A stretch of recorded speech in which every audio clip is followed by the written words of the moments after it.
All right. Well, if we're thinking as product marketers, there's likely a chance in that diagnosis or that due diligence that you realize maybe you don't have the right fit.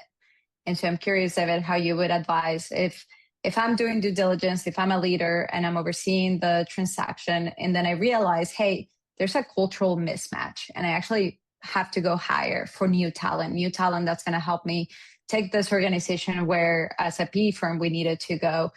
How do you show up in those spaces and kind of pick up the findings from the due diligence and move it into talent intelligence? Absolutely. So, as Cynthia mentioned, that due diligence upfront becomes critical in an honest assessment of those individuals, because we all know that the team that got the company to the transaction may not be the leadership team that needs to be there to scale post-transaction, right? And so it's about honesty first and foremost. It's about identifying those gaps and then going out to market. And we find a lot with our private equity clients and the portfolio companies across most major industries where they make the miss is not that they're trying to find someone that has the industry experience or the right functional experience. Where they make the miss is that they're not really looking for someone that can actually transform the business in the way that they need to at that moment.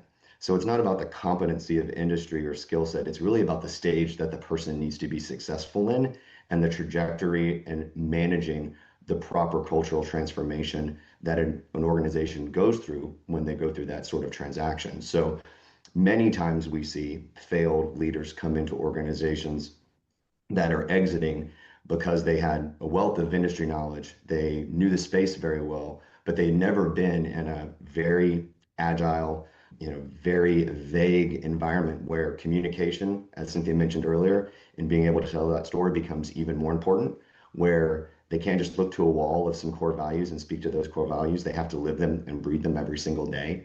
And that's a very unique type of executive. And once you find that executive, then you can make sure that that culture is aligned. And then that's where the A player can build those A players around them.